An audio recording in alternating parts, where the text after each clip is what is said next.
O te mo I whātalo whātu sā moa I lau whawhonga tapua.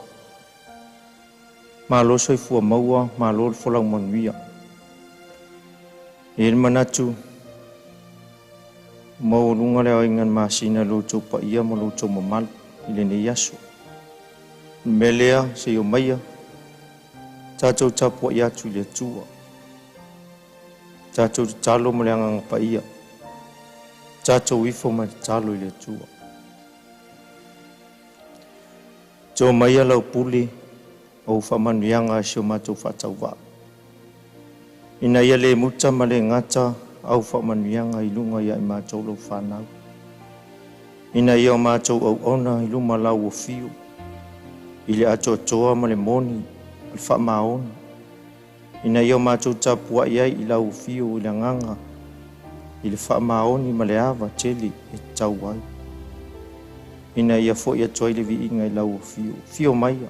To ia ina o mātou tangata whatau wā.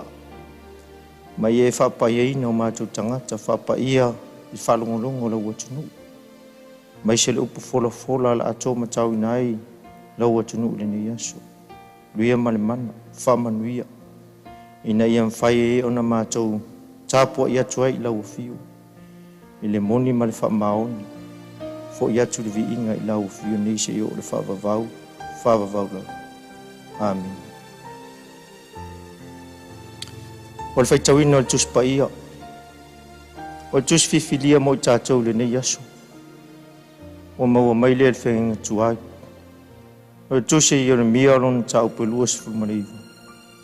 Alona whai upu mua se I whaangata mai le whai upe sifu malwha. O te fia whaitawina ni whai upu mai le whai upe sifu malelua. Se I whaangata mai le sifu malwha. E whai mamatua le talaunga ni yasu. Whawhonga te whaitawina, o a whionga pa ia le atua. Ona o tau wala awai lea ia tea. E o foi o tau ma te talo ia tea. O te whaalongo foi ia te o tau. E sa ili mai o tau ia tea. Tau te maua foi pea o tau sa ili mai ia tea au mau o tau loto a toa. E maua lava au o tau. O loo whetalai mai lea li. O te whaafo isia la o tau tāwheanga. Ma o whaapoto ina o tau wainu umu. O loo whetalai mai ai lea li. O te whaafo isia foi o tau I le mea ua o whaatāwhea ai o tau. Whamanuia mai lea tua le whaitawina lana whionga pa ia. Mai ia wha malama le atua winga loto lana whionga pa ia o whai on tātou whaitau. Ma wha longo iai. O le manatu au tū le nei aso. Tu saai ma le whasina manga tus whaitau aso le kalesia. Ia au wai. Being present. E mawhai ona toi wha o Sofia moe aluanga ini fesili e wha atatau le tātou manatu au tū. Ina ia toi wha lau tele ma tala atu I tua le winga ma le aunga. Ina ia whai ngofia ona malama mai I le ano moni o le manatu au tū o le ni Yesu. Ia au wai. Wai e au wai. O whea e au wai ai. Au lea fo ise mafua anga ua mafua ona au ai. O aso se wha moe lava pe o se ai whai poiponga ma se aso whanau. E au ai ona ua wala aulia. E au ai ona e ainga. E au ai foi ona ua alu iai. Ufolinga tutusa lei ma tusi whaitau ma le winga moni o le tusi sa whaitau ina rini yasu. Ia le mia no mta upu lusi fruiva, anona whai upu mua se I whangata mai le whai upu sifu wha. O le isi nei o tusi ia le mia, na tāpena ina, e ave inisi o toe ina, le au whai taulanga ma le au perfecta. Ma nisi o tangata na tutoe mai I le tāwhianga I pāpelania. O taimi o le mautonu, malele mau manatu tangata awa lo feta ifa lo le manga solo la to mafau fau po fia ton weanga ia pe folinga mai o se sa o le ai se tapasa fa mai upole nectus ia o tau fau fale manono foi ia to fa to anga ma ai ala to fua ia faia va ma fana fanau ia uola ina ia fa to teleina o to ile mea ia o to sa ili fo i manuia o le ai o fa ta fe ai o to ma ia o to talo atu ile ali ile na ai awa olona manuia e manuia ai o to mal fai upu e valu mal fai upu e iva o loo ta uai pero feta pelu ia no nofo sao ni uni ma ia ta pena pena ia awa nei se etia e perfecta o le ao atu ma ta ua luna ingoa awa na te lei au ina atu i latou ia aua lava nei whaalongo iai ma tari tono ia latou o loo ta ua fo i le fai upo se fu e fitu tau sanga ino nofo ai ma tau tua ai le nanu to a si atu leo le li ia i latou ma toi fa fo isia le tafeanga ioi le ua vavala mai ma ua tatou loa ele tasi ele lima ele se fulu fo ini tau sanga e afu ai le tau tua fa pale ina i tatou i manuia mai le tua e tele na wa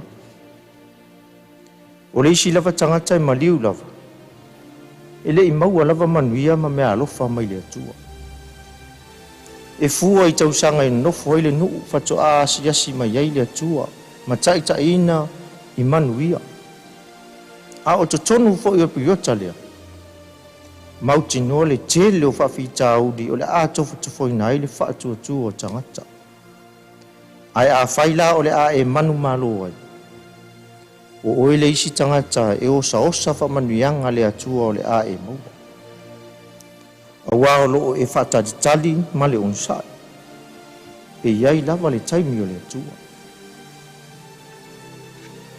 O le tusi ina ia tau atu malongo atu i tangata. Ia tā pena ma sauni uni. Ma ia whaatali lava mo le atua. I ese fo le tau o le tusi le neia iunia. Ua toe tau atu ai tangata. Ina ua whatoa mai al tawhianga. I le tu la fo ina i la tau e le atua. Leanga o le atua e alofa. O le atua e wha maoni. I le whai upo sifuru malua se ia whangata mai le sifuru wha. O whai upo ia ua whai mao tato matua. Ma o le malusi anga leo le mta upo lea e lua sifuru maliva.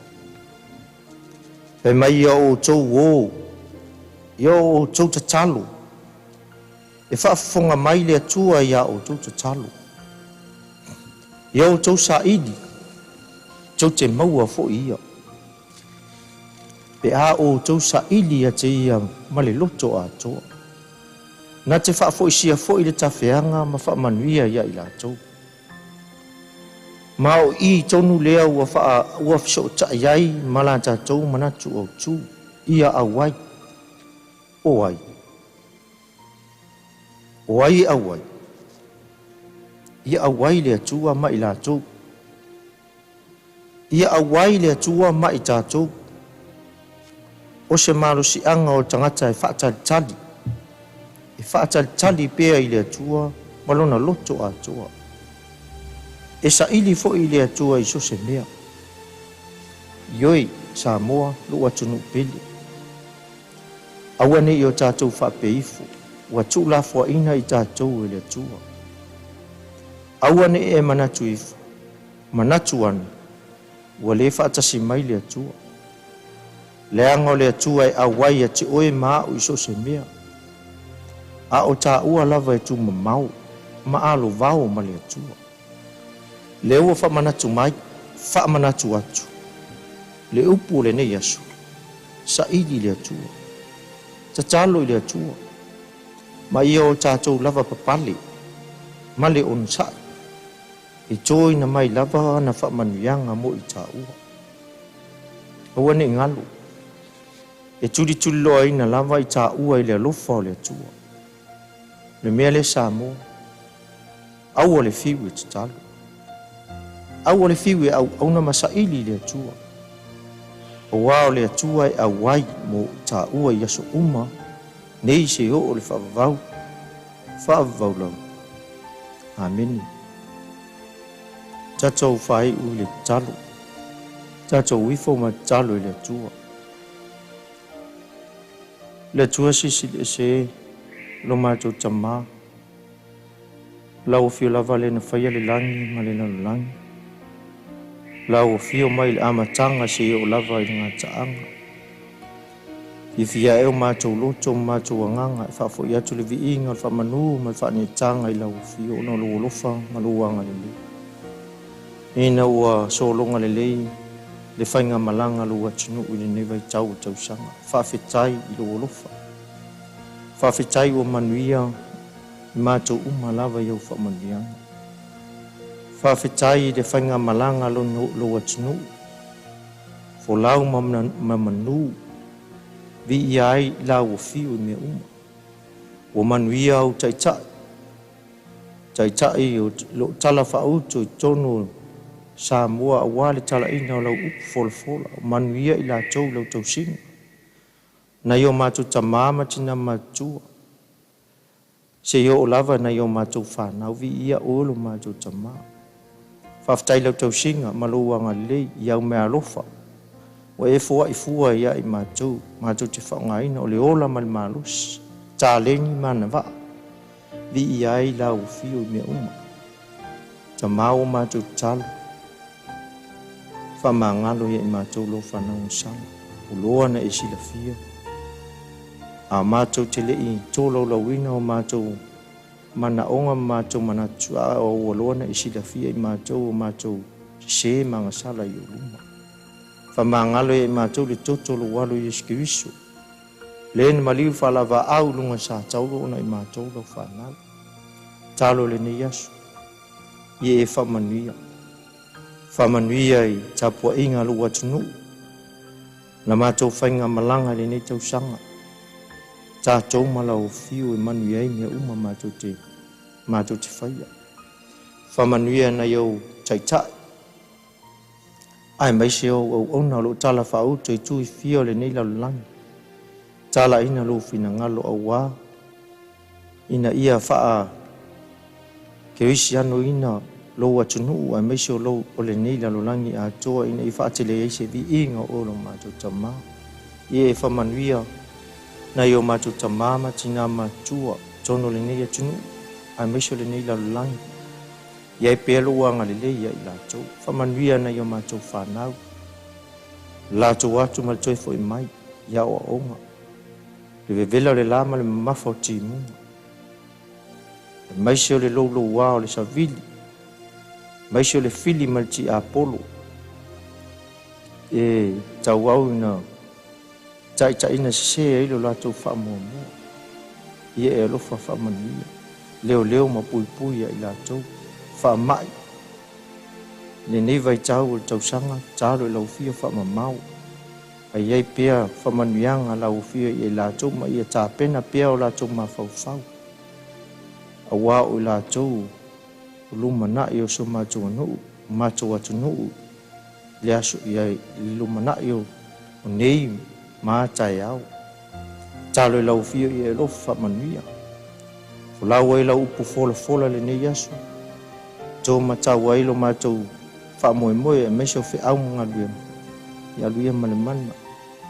Ina i whaatire se vi inga olo mātou tamā. A futa mailo wanganga i taito lua ia i mātou i whi au mga luenga matiuti. O whaiva ue e tutofi mātou te ngā luia. Ia i pia luanga le ia i mātou leo mātou talo, mātou olenga. E alatu lu suafa Yesu o mātou ole mala au atuai. Amen.